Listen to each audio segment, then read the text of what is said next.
Hey guys, welcome to the Touchdown Table. I'm Ryan, that's Tyler, that's Jordan, and the first round of the NFL draft is in the books, and we are going to break it all down for you. Yeah, we are literally 15 minutes out from watching the end of the first round. Or less than that. Yeah, maybe even less than that. We're going to give you our quick reactions to it, and later on we're going to have grades for each pick and go more into detail. But right now we just want to do a quick skim for you guys so the next day you wake up, you have a nice video to watch. Jordan, say what you're going to say. All right, well, first of all, as you may or may not have known, at the table we had a bit of a competition between our mock drafts, so I tallied up the way that we scored. We do have a winner. As you can see, I'm smiling, I'm happy, so we'll get to that right now. So first we'll start with third place, also last place here at this table with only 3 chairs, 1 occupied right now. Third place was Ryan with 7 according to our point system. Next was Tyler at 11. And finally, I had 13, so I won the table mock draft, and I counted up some professionals as well, so just wanted to name them based off of our ranking system, so I'll name them quickly. Daniel Jeremiah and Charles Davis both had 16. Those were both tied for the winner, according to our scale. And then Peter Schrager and Cass Ruley had 15. Chad Ritter, 14. And Lance Zierlein, 12. And Bucky Brooks with 10. I think you should explain the scale to them real quick, just so they know how we yeah, you're funny. Why don't you talk about the scale while you're in that chair over there? Well, you see, it's a very complex scale, but it's not imperfect. But the thing you need to know is the 3.5 threshold. Look at. All right. If you're still here for some reason, we're going to start talking about the draft. Let's go. First, obviously, Joe Burrow was to the Bengals. We knew that was going to happen. Same thing with Chase Young at 2. Okudah at 3. We weren't very sure what was going to happen. No trade went down. We all expected a trade down. Yeah, we did. We did. No when trade. I saw the pick happened. is in for the Lions, I was shocked, and I said it in the video before. If I see the Lions picking at pick 3, I'd be shocked. And I believe Adam Schefter said no one was trying to get it. I think they might have before the draft. Yeah, but not during the draft. Maybe they just didn't know how to do it. They didn't know what button to press, but that was surprising. Yeah, who knows? Let's get to 4, and this is one of Ryan's pride of the draft. He didn't get many picks right, but he did get number 4 right. Andrew Thomas to the Giants. Ryan, take that one away. Yeah, I was very happy when I heard this pick come through because I just think it's great. I never wavered from being a supporter of Andrew Thomas as the number 1 tackle. He was widely seen as number 1 for a while. Then, I don't know what happened. People got bored. Then comes Jedrek, Willis, Mekhi Becton comes out of nowhere. Tristan Wirfs in there, too. I like the pick. I stuck with it. And I think this is good because I think the Giants need to protect Daniel Jones and continue to open up running lanes for Saquon Barkley. Simmons was tempting, but I like the pick. Yeah. All right. And then this might have been one of the most storyful picks of the draft. The Dolphins did end up going to Tagovailoa after all the things that happened. Yeah, I know. After all the things that happened, they did pick Tua. Yeah, and watching the draft, I was a huge... Stop, I'm trying to talk here, okay? He's trying to tell me to hurry up when I just started talking. So watching the draft, I came into it being a huge fan of how Tua should go in front of Herbert despite the injury. I had them close, but I have Tua over them. And so many people before the draft were talking about how Tua should go later. Some people are saying he could fall into the 10 to 15 area, 10 to 20 area. Yeah, that's nuts. Yeah, that was just nuts. And I was a huge advocate against that. So when the Dolphins were up and they picked Tua Tagovailoa, I stood out of my chair and stop. I stood on my chair, pumped my fist, and screamed. And I didn't even get to hear Tagovailoa. I just heard Tua because I was that excited for the Dolphins. You're more excited than Tua's family. You never hear his last name anyways. Yeah. It's always just Tua. And as Ryan said, I was more excited than Tua's family because they didn't seem to react. Yeah, they were kind of just chilling there. They were sitting like this. Yeah. All right, 6, Herbert. I was banging this drum saying, if he's here, why would you not take a quarterback?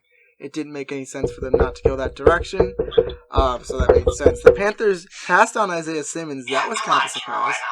I was upset. And they took Derek Brown, which I actually had in my mock, so I was okay with. Thought they should have gone Simmons anyways.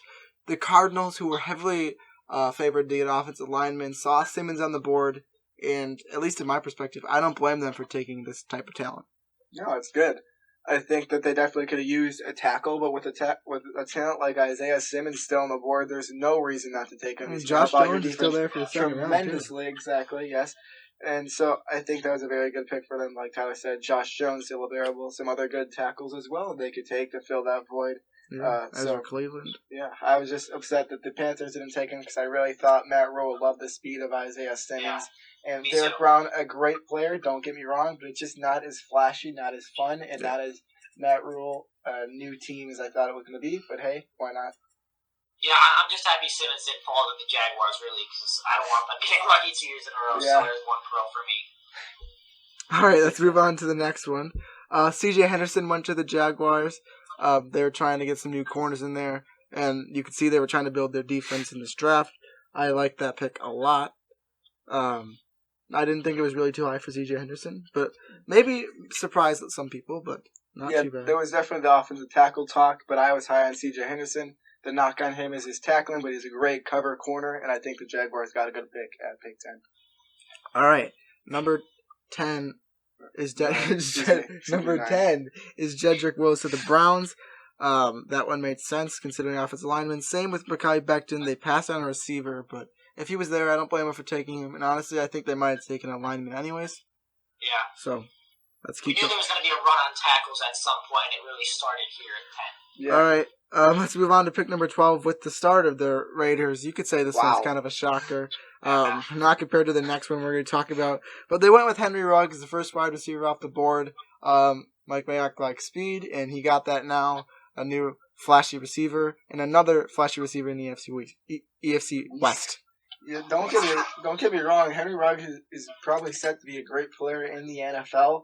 But with players like CeeDee Lamb and Jerry Jeudy still on the board, I know the speed is tempting. But I thought so much that, first of all, Jerry Jeudy was going to the Raiders. It just seemed like such a Raiders pick. But since we saw from this draft, you can never predict the Raiders pick. We'll see their next one coming up soon. So I think that they should have gone another receiver, but Ruggs might shock some people. Who knows? We'll figure it out. Let's move on. All right. We are moving on to the next one. It's the first trade. I think we all like this trade unanimously. The Bucks finally figured out how to make trades. Yeah, the Bucks were picking at this one because they traded with the 49ers. They ended up getting Wirfs, and then to the other side of that trade, Javon Kinlaw went to the 49ers after that. I think it's good for both sides. The Bucks were able to ensure they could get their tackle, and the 49ers replaced DeForest Buckner just like that. Yeah, absolutely. I could go into detail about those, but I'm going to try to make it quick. So, like Tyler said, good trade. I took your guy, and I love Javon Kinlaw going to the 49ers. I think that was a great pick. We'll get to them again when they trade up, and I wasn't so happy about that one, but. All right, the man who made me rich, Jerry Jeudy. I won $1 off this from. He cheated from betting on Jerry Jeudy. So what happened was he said, "I'll bet you $20 to Jerry Jeudy to the Broncos here," and I said, because CeeDee Lamb was still on the board, I was like, "No, I don't want to bet." And so he moved it down to $1.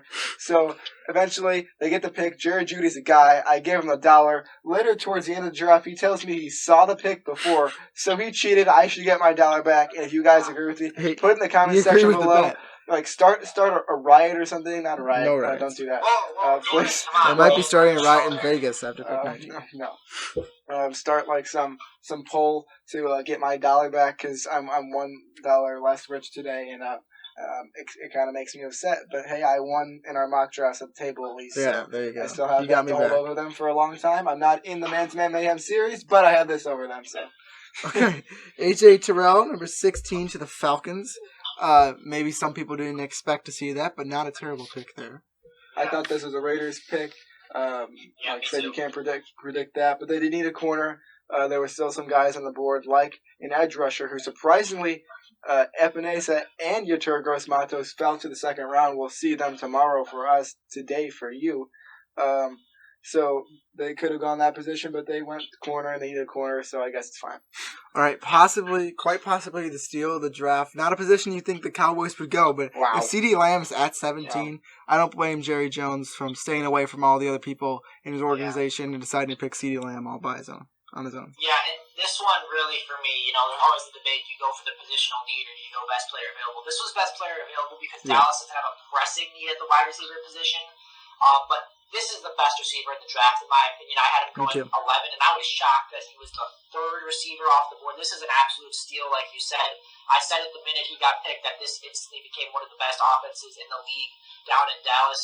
Yep. You know, Mike McCarthy and that offense is going to have a lot of fun with CeeDee Lamb and Amari Cooper and Zeke, that O-line, Dak Prescott, if they were going to deal done. I love this pick. Biggest steal of the night. Yeah, I was very tempted to go defense, but imagine that offense this year. Hopefully it starts on time. We got Elliott, we got Dak, we got Cooper, we got Gallup, and now we got CeeDee Lamb. That's going to be monstrous. Yeah, that's crazy. And for one of those people who, as most people in America, who, even though the Cowboys are America's team, I do root against them, so now their offense is going to be very good, and it's going to be hard to root against them. Might have to root against them in the playoffs coming up. We'll see. I don't know. Possibly. Hope not. All right. Hope I just root against them in the regular I season. don't mean to skim over this next pick, but the Dolphins drafted Austin Jackson. That's a good pick. But we get to pick number 19. The reason I'm skimming over it is because the Raiders came out here last year. They picked Cleveland Farrell at 4. This was kind of the equivalent of that. At 19, they picked Damon Arnett. And before you guys just absolutely destroy that pick, I want to say that if you've been on the channel for a while, when we started talking draft, I was high on Damon Arnett, and I had a late first-round grade on him. Since then, I dropped him to a second-round player. Don't think he should have gone at 19. Please don't. Please don't think I did think at all. I don't think this was the right spot for Damon Arnett to go, and they shouldn't have picked him here. But I do see what they see in Damon Arnett. I will say that. The thing I wanted to say about this pick is I think there are better corners on the board from the take, first of all. But with the Raiders, I believe they don't have a second-round pick. That pick belongs to the Chicago Bears in the Khalil Mack trade. So if they wanted to go get their corner, they might have assumed Damon Arnett would be gone in the second round, so they might have had to reach to try to get him there to take a guy they might have in the second round. I don't think it's what they should have done, but it's what they did. They liked him. And, hey, it's the Raiders. They do what they want. Sometimes it works, sometimes it doesn't. They got Josh Jacobs, who worked before. Cleveland Farrell, not so much. We'll see how they do. Raiders draft picks definitely have a lot to live up to. They take chances on them. Yeah. All right. Jaguars added on to their defense with getting Clavon Chason. I like that pick. And then we get the Eagles at pick number 21. Bit of a surprise. Jalen Reagor to the Eagles. Not what was expected. Still some good receivers on the board, and they decided to go there. It's a risk. I have no idea what he's doing. Jordan was leaning over here, but I'm just gonna say that's a risk, but it could pay off. I just don't. I was really shocked. I thought that as soon as that we got to pick 21, I was like, oh my goodness, Justin Jefferson is there for the Eagles. They don't even have to trade up. This is awesome.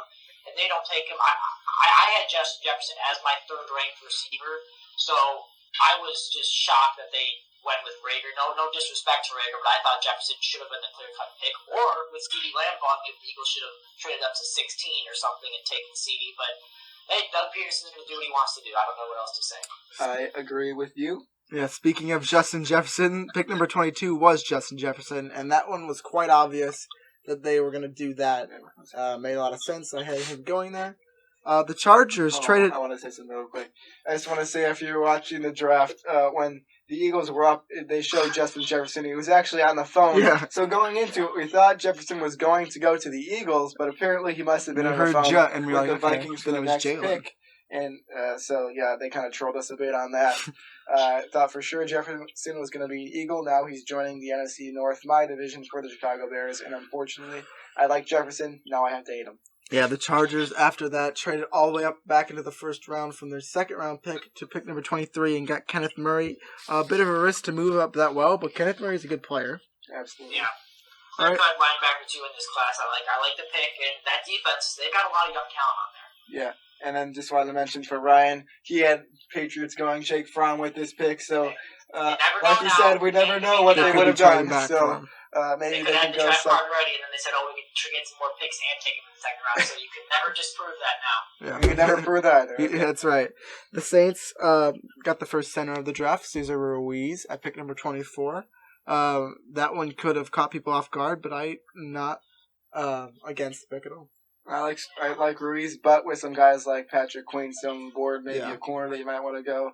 I think that could have been a better position. But hey, you want to help Drew Brees in your offensive line. Sense. So, they could have gone anything there that would have made sense. It's not what I would do, but I'm not angry about it. They they were just in a best player available scenario. I feel like New Orleans, but I feel like they know they could win now, so they probably just their big board. He was just probably at the top. Yeah. All right. The 49ers had a trade with the Vikings. They traded up to get Brandon Ayuk. They really liked him. So that was very interesting to see that one. And I don't want to go into detail because we're about to go way into detail on this next one. We need to go into detail on that one now, I feel like. Because the 49ers were a team that you thought would be trading back in this draft. I know that I kept advocating that they would trade back with the 31, but they actually traded up in this draft to get a wide receiver, and it was Ayuk, and I think that there might have been better guys still on the board. I think Ayuk's a great player. That's who they wanted to get. I think they could have got him at 31, maybe nervous about the Packers, who ended up trading up for Jordan Love. Anyway, so is that this pick? It is this pick. The Packers going into it. Okay. The Packers traded up to get Jordan Love. Is this the next Brett Favre, Aaron Rodgers type thing where he sits down and just watches them play? I'm not a fan of this pick. They traded up with the Dolphins to come and get this pick and drafted a quarterback that might not even play for 3 or 4 years. Packers fans, if you're watching, let us know how you feel about this. You know, for a Bears fan right now, watching them pick Jordan Love, they need a wide receiver too. I mean, maybe in the Aaron Rodgers must be very frustrating. Yeah, in the future it might hurt us if Love becomes a great player. But sitting here right now as a Bears fan, I'm fine with that. They could have gone a receiver and torched us right away with another guy who they still could go receiver in the second round, deep class, but still. All right. Yeah, and with this one, really quick, I agree. I think as Bears fans, I think you should be happy because, he's going to be throwing a lot of balls to your defensive backs when he does start. But also, it just doesn't signal like a very win-now attitude for Green Bay. They were in the NFC Championship last year. You know they're close, yet they kind of build for the future and take a guy that might not even see the field this year. Really caught me off guard. Not the quarterback I would take. He was actually my QB6, but yeah, definitely an interesting storyline to watch as we head into the next stage of the offseason. All right, pick number 27, the Seattle Seahawks. If you've been with us, we continued to just roast the Seahawks for picking third-round players in the first round. I said it before their pick. I said, I think this is the year they finally get it right. And, well, they shocked us again. They did it again. Who knows if they're going to get it right, but they drafted Jordan Brooks with the 27th overall pick in the draft. This is just the Seahawks. They're good at finding late-round guys. I don't know if they should have drafted them this high. They're good at reaching on late-round guys. Yeah. That's true, but that's just the Seahawks, so we're just going to leave it at that. We could analyze for a long time, but that's a perfect analyzation. It's just the Seahawks. It's the Seahawks. They picked Brooks. All right, I spelled his name wrong. The Ravens got Patrick Queen. I think that was a good pick. We agreed with that one overall. The Titans went with Isaiah Wilson. Maybe a little bit of surprise. Josh Jones still on the board, like Tyler said. Yeah. The Dolphins traded with. This is a trade with the Packers. They were able to get Noah Igbenogany, who I think they probably would have gone with anyways. It seems like. That's why they traded back. Yeah. And if you've been watching this channel again, your guy right here has been high on Noah Igbenogany. This is where I originally had him going somewhere around here in the draft, and I was glad to see him go at 30 to the Dolphins. I think he's a very aggressive corner. He's good at man-to-man. He can get himself in bad situations when he's being that aggressive. Some plays can get behind him, but I think it's a good pick for the Dolphins. I think they could have gone safety with McKinney or Winfield still on the board. I know me and Ryan both each had one of those two players mocked in our respective mock drafts, but they did go defense, and I think that's good. Still need that safety void. Don't know what they pick next. Day too, I think. Yeah, a lot of picks still. Yeah. All right, the Vikings went with secondary. No, not much of a surprise there, but when they were Jeff Gladney, that wasn't that terrible. Right there. Yeah, they're not a terrible pick. But I was upset to not see Winfield go into the first round. And finally, with the last, or McKinney to I had first round safeties. Both of those safeties. I was shocked as well. And Jordan's standing up because this is his guy. I'm going to shut him up before he can even start talking because the Chiefs picked Clyde Edwards-Helaire in the first round. I was very happy to see it. That's what gave Jordan the win, that final pick. And I think he deserved to go in the first round. I do. Yeah. I don't want Jordan to start talking because he's not going to stop. I'm going to talk quickly. I'm just going to say this. I talked about Tua before. How I was excited when he went. I had the fist pump for Tua, and I did the same thing for Clyde Edwards-Helaire. I love this guy. I had him mocked the Chiefs, so I got 2 points in our system. This is what gave me the win over this guy right here. Yep. So I loved it. Clyde Edwards-Helaire, you're going to be a great player. Kansas City, you're going to have a great running back for a long time. All right, so there it was, the first round of the 2020 NFL mock Good Not job. mock. We're done with Andy mock Reid, drafts. The actual draft. GM, don't know your name. Good job. The actual first round of the draft just happened. And there was just a quick explanation of it. It was fun. We're gonna get And more we're into excited for grading. day 2. We're We'll gonna talk get more about day No, I don't get any into picks grading and stuff like that later on this channel. So if you want to see that, subscribe to our channel, hit the notification bell, like this video just as a little compliment. Comment your opinions down below. Stick around for the gradings that will be coming of this first round. And if you got a mock draft, somehow get it to us. I'd like to Hopefully. put a grade system on it. I mean, yeah. Yeah, It we'll could use our cheat. scale. They could cheat, you're right. All right, and with all that, Scale. we will see you guys later. See ya.